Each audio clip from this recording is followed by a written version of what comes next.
Atenção porque vai começar a aula de ciências. E aí, galera, vamos para mais uma aula de ciências. Como já é de costume nosso, vamos corrigir as atividades passadas na aula anterior, certo? A primeira questão tinha o seguinte: o que é estequiometria? Bem, sabemos que estequiometria é uma forma de calcular, mas calcular o quê? As quantidades de reagentes e produtos envolvidos em uma reação química. Segunda questão, a alternativa correta seria a alternativa B. Terceira questão, como realizar o cálculo estequiométrico? Bem, a gente viu que são divididos em 3 passos. O primeiro deles é escrever a equação química. O segundo, balancear essa equação. E o terceiro, pegar todos os dados envolvidos e utilizar a regra de 3 para dar o resultado final. Quarta questão, a alternativa correta seria a alternativa D. Quinta questão, qual o número de mols de moléculas de oxigênio necessário para reagir com 6 mols de átomos de enxofre? Vamos ao quadro. Passou na aula anterior, só que faltou a gente corrigir assim pessoalmente. Então vamos fazer essa correção no quadro para vocês entenderem como é que funciona passo a passo a equação, o balanceamento dela e a regra de 3 na utilização do resultado final. Então vamos lá?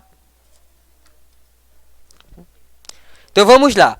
Tem lá a nossa escrita que deu o S da questão, mais o oxigênio, 2. E isso, o produto, a gente vai ter que ter também o enxofre, né, e o oxigênio. Agora o que a gente vai precisar fazer, pessoal? Vamos precisar o segundo passo, que é balancear nossa equação, certo? O que é balancear a equação? Deixar a equação tanto no reagente quanto no produto com a mesma quantidade de elementos. No caso dessa, com a mesma quantidade de enxofre e oxigênio, que é os que vamos utilizar. Então vamos lá. Já sabemos que no produto temos 3 enxofre e 3 oxigênio. E sabemos que isso aqui também tem que ter. Vamos começar multiplicando por 2. Vamos lá, começando pelo produto. 2 vezes 3 de enxofre, temos 6 enxofre, certo? Professor, se eu usei 2 no enxofre, agora eu vou ter que obrigatoriamente usar também 2 no oxigênio, não é isso? Por quê? Porque o produto aqui está junto, ó, não está separado como no reagente. Então, se o produto está junto, o número que você usar no enxofre vai ter que ser utilizado também no oxigênio. Então, 2 vezes 3, também temos 6 oxigênio. Então, sabemos que o produto deu 6 em ambos. Então, o que é que a gente tem que fazer agora?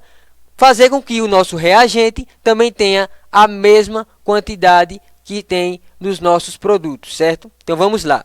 Se aqui só tem um enxofre, sabemos que aqui está separado, ou seja, pode ter 2 números diferentes, e o enxofre deu 6. O que é que a gente vai fazer? Multiplicar o nosso enxofre por 6. Por quê? Porque 6 vezes 1, que já temos, vai ter 6 enxofre, vai estar equilibrado, balanceado a nossa equação.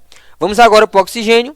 Bem, no nosso reagente temos 2 oxigênio. Então, vai ter que ser por 3. Por quê? Porque 3 vezes 2 vai dar 6, que é a mesma quantidade de oxigênio que tem no nosso produto. Então, assim, a nossa equação está devidamente balanceada. Então, vamos pegar agora as funções que a questão quer. A questão pediu o número de enxofre e o número de oxigênio, que sabemos que agora é 6 e 3, respectivamente. Então, usando a regra de 3, vamos dar o resultado final da nossa questão. Bem, sabemos que na regra de 3 vai ter o cruzamento lá, e o 6 vai ser multiplicado pelo 3 da segunda equação. Então, 6 vezes 3 será dividido por 6. Então, 6 vezes 3 temos 18. 18 dividido por 6. Então, x vai ser igual a 18 dividido por 6. Vamos fazer simples essa questão só para vocês entenderem. 3 vezes 6, 18. Então, nossa equação, o nosso x da questão vai ser igual a 3. E o 3 é o resultado final dessa questão 5. Então, quem descobriu que a nossa quantidade de elementos final será 3, acertou essa questão. Bem, então agora vamos continuar com o nosso tema de hoje, que também se interliga com o tema da aula anterior. Porém, hoje vamos estar falando sobre a teoria atômica ou também conhecido como modelos atômicos, certo? Bem, Antes de a gente conhecer essas estruturas, esses modelos atômicos, a gente tem que entender primeiro o que é essa estrutura atômica.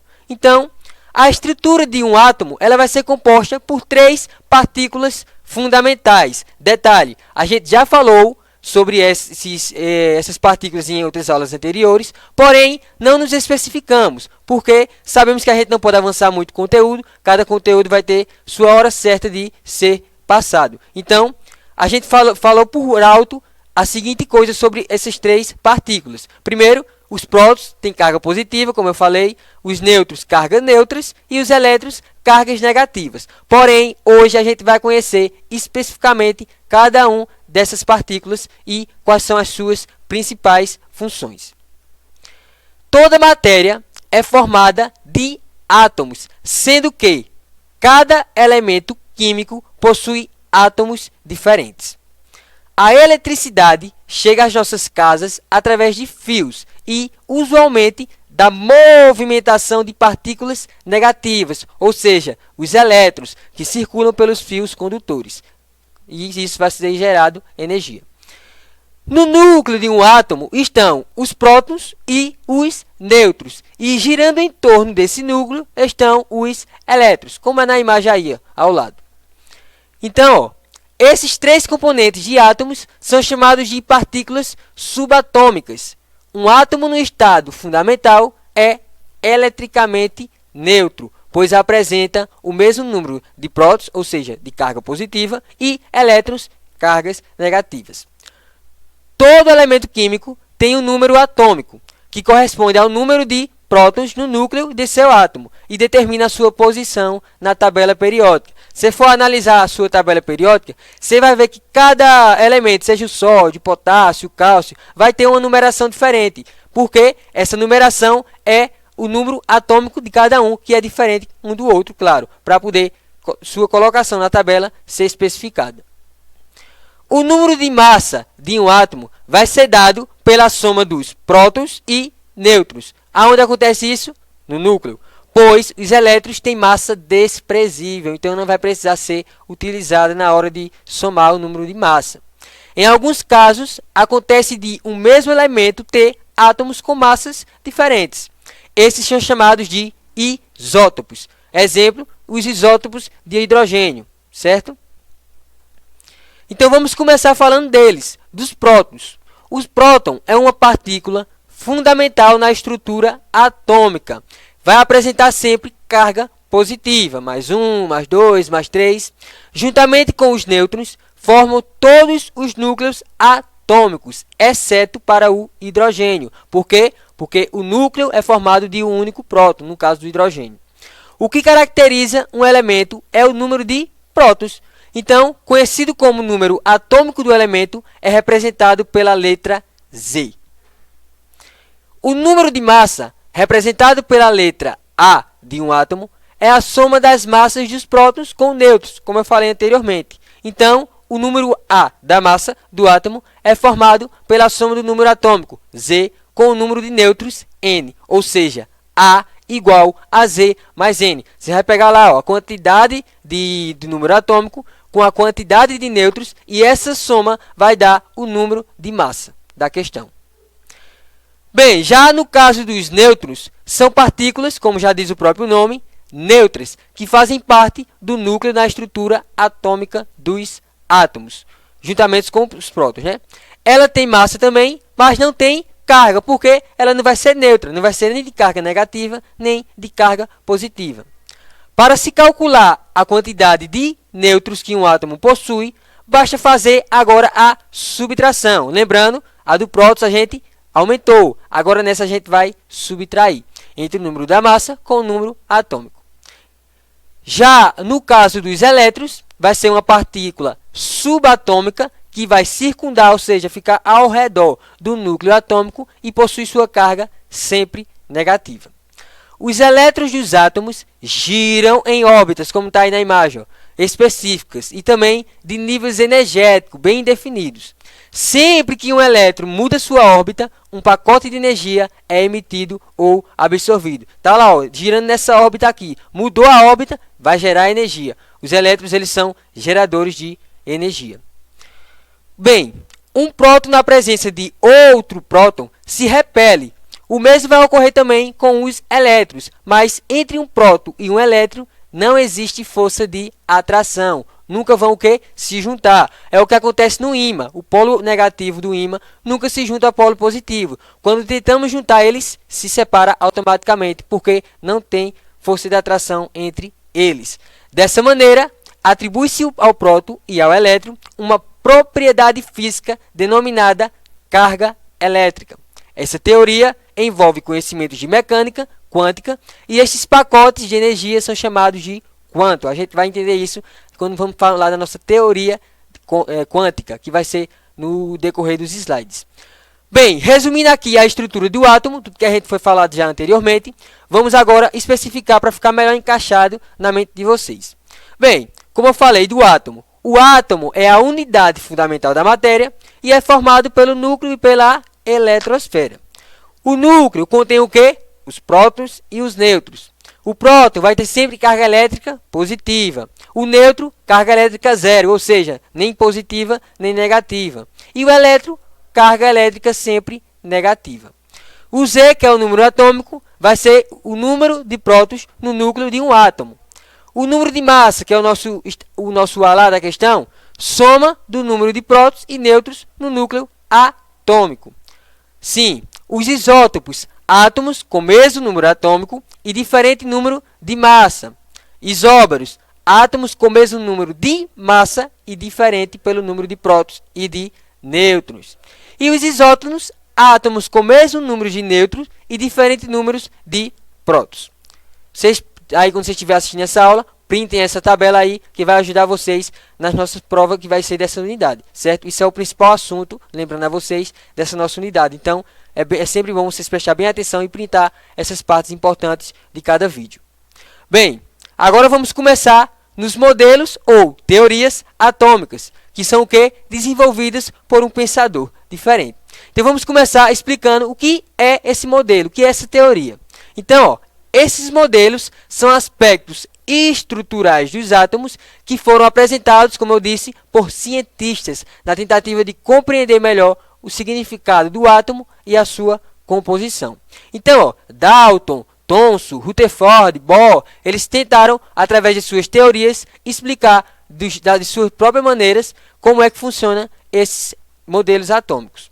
Então, em 1808, o cientista inglês John Dalton propôs uma explicação para a propriedade da matéria.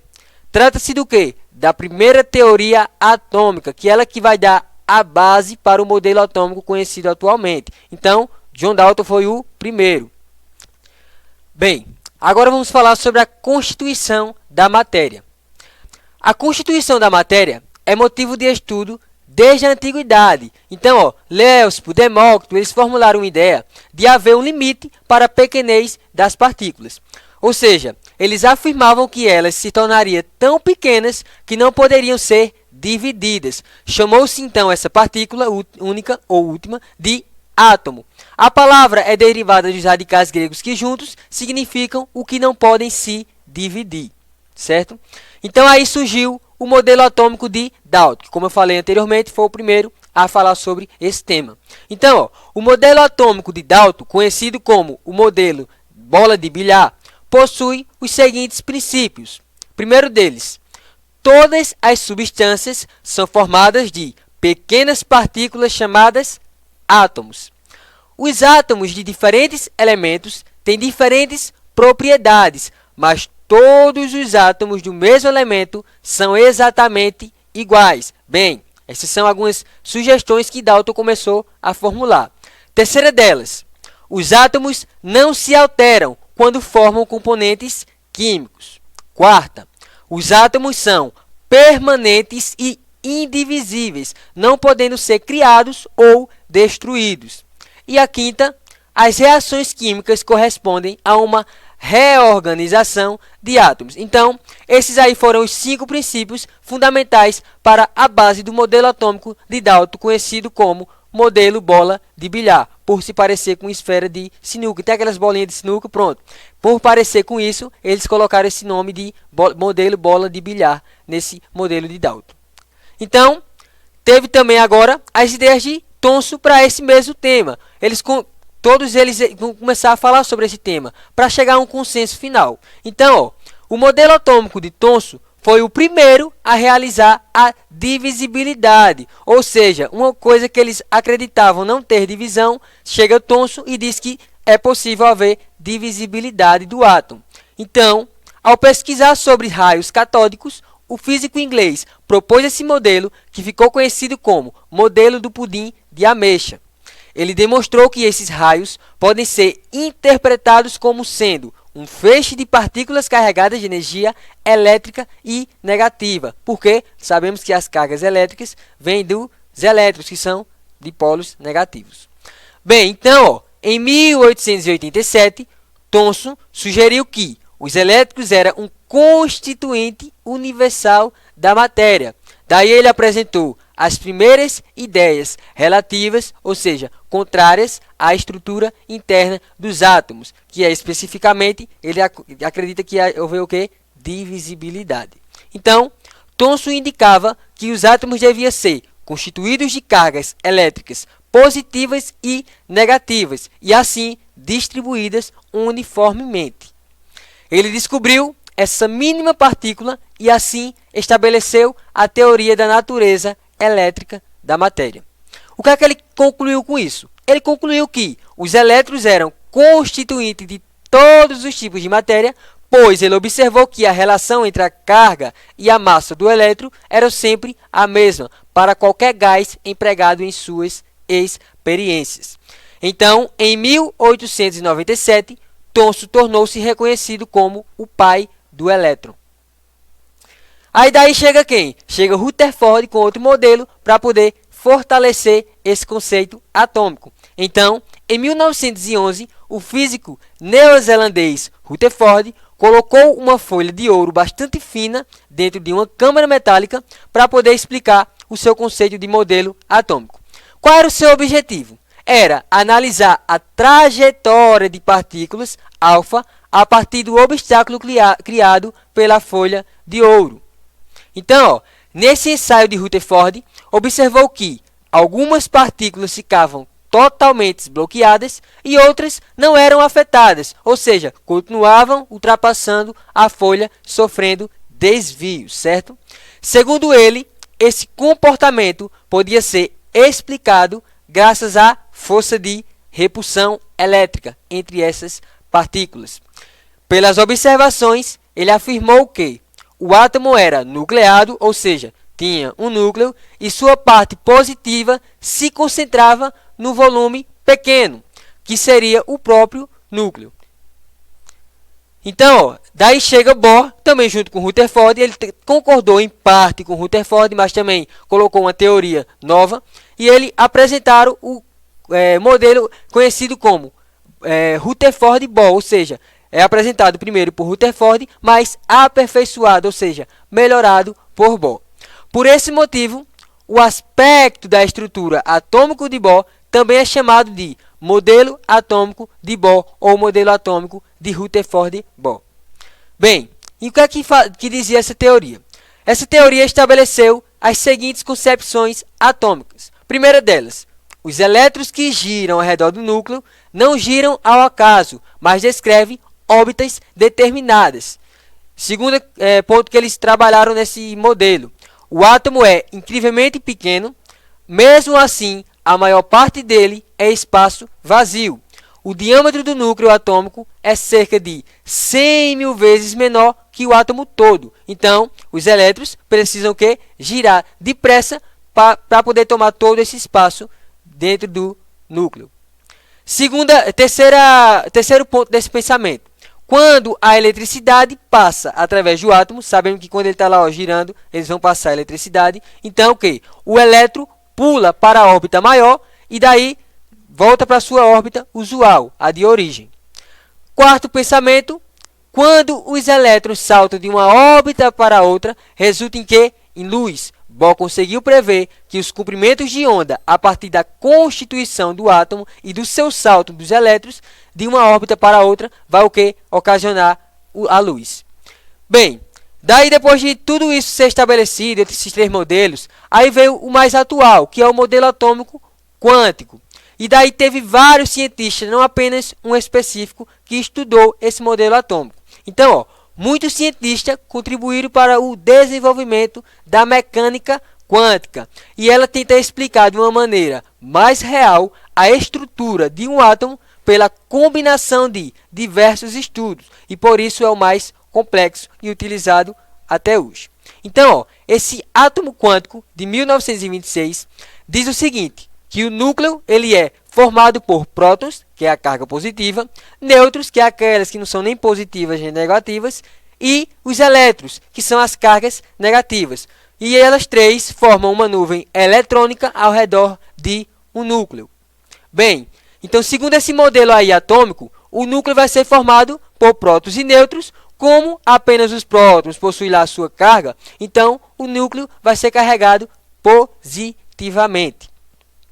Já os elétrons formam uma nuvem eletrônica ao redor, lembrando, está sempre ao redor, não dentro do núcleo. Então os elétrons vão o quê? Se movimentar em orbitais, num espaço tridimensional, e essa posição exata de um elétron não pode ser definida. Tanto faz ele estar nessa posição, como ir para essa. Então, o que acontece? Através disso, é feito cálculos que determinam a probabilidade da região que um elétron estará em um determinado espaço de tempo. Então, ó, os números quânticos têm sempre a função de localizar os elétrons. Mas quais são eles? São eles o número quântico principal, que vamos determinar pela nossa letra N, vai representar os níveis de energia, ou seja, quais as camadas eletrônicas de um átomo. Também temos o nosso núcleo secundário, que vai ser representado pela letra I, a vogal I, e vai indicar o quê? Os subníveis de energia, ou seja, o subnível da energia que aquele elétron vai pertencer. Lembrando que quem produz a energia é os elétrons, viu? Não esqueçam disso. O número quântico magnético é o terceiro ponto, vai ser representado pela nossa letra M, e é aquele que vai indicar a órbita onde os elétrons vão se encontrar, ou seja, o momento exato de encontro dos elétrons. Daí, ó, depois de todos esses estudos, a gente começa a desenvolver e perceber sua evolução. Então, como é que funciona essa evolução dos modelos atômicos? Bem, eles surgiram a partir de uma necessidade, claro, mas que necessidade foi essa, professor? A necessidade de explicar as estruturas de um átomo. Já que eles viram que o átomo era uma coisa muito interessante e precisava ser estudado para poder ser compreendido, daí eles começaram a criar teorias. Então, ó, quando novas evidências sobre a constituição dos átomos eram apresentadas, um novo modelo atômico tentava esclarecer as descobertas. Então, ó, começou lá, como eu disse, com os filósofos gregos, Demócrito e Leucipo, no século V a.C., chamaram um átomo de partícula indivisível e também de a menor parte de uma matéria. Embora o conceito de átomo seja antigo, o desenvolvimento das teorias atômicas são datadas entre o século XIX e XX. Então, ó, sendo assim, os principais modelos atômicos desenvolvidos para entender a natureza da matéria foram o modelo atômico de Dalton, em 1803, o modelo atômico de Thomson, em 1898, o modelo atômico de Rutherford, em 1911, o modelo atômico de Bohr, que foi quase igual ao de Rutherford, porém mais especificado, em 1913, e o modelo atômico quântico, de 1926. Ou seja, foi uma evolução. Cada um descobriu uma coisa diferente em cada experimento desses, e daí essa junção que foi usada no modelo atômico quântico é o que prevalece até os dias de hoje. Então, essa foi a nossa aula de hoje. Espero ter contribuído para o aprendizado de vocês e até a próxima aula.